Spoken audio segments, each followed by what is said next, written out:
અંકલેશ્વરના નવા ધંતુરિયાથી તરિયા જવાના રોડ પર રિક્ષામાંથી મુસાફરોનું પાકીટ સગેવગે કરતી ટોળકી ઝડપાઈ જતા પોલીસે રિક્ષા ચાલક સહિત 3ની અટકાયત કરી કાયદાકીય તપાસ હાથ ધરી છે।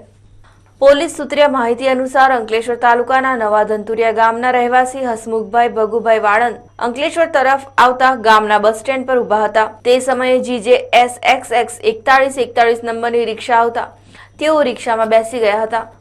રિક્ષામાં પાછળ તેઓની સાથે અન્ય 2 ઈસમો બેઠા હતા। રિક્ષા તરિયા ગામના પાટિયા નજીક પહોંચતા રિક્ષામાં કંઈક ક્ષતિ સર્જાઈ હોવાનું બહાનું કાઢી રિક્ષા ચાલકે હસમુખભાઈને રિક્ષામાંથી ઉતરી જવા કહ્યું હતું। તે સમય દરમિયાન હસમુખભાઈ ભાડું આપવા માટે પોતાનું પાકીટ શોધતા પોતાનું પાકીટ ન મળતા તેઓએ પાછળ બેઠેલા વ્યક્તિઓ પર શંકા વ્યક્ત કરી હતી।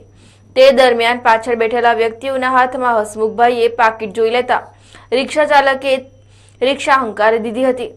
હસમુખભાઈએ અન્ય ગ્રામજનો સાથે રિક્ષાનો પીછો કરી પૂન ગામના પાટિયા નજીક રિક્ષાને પકડી પાડી હતી અને બનાવ અંગે અંકલેશ્વર તાલુકા પોલીસ મથકે ફરિયાદ કરતા પોલીસે ઘટના સ્થળે પહોંચી રિક્ષામાં બેઠેલા સુરતના લીલાવત વિસ્તારના હનીફ અંસારી, વસીમ સૈયદ અને જાફર શેખ નામના ઈસમોની ધરપકડ કરી તેમની પાસેથી પાકીટનો કબજો મેળવી કાયદાકીય તપાસ હાથ ધરી હતી।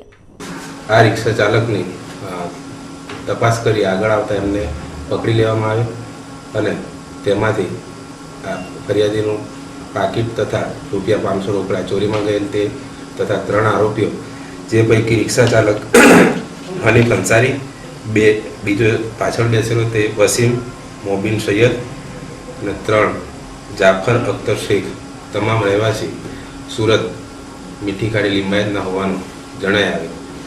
તેમના વિરુદ્ધમાં ગુનો દાખલ કરી આગળની કાર્યવાહી તપાસ કાર્યવાહી ચાલુ છે।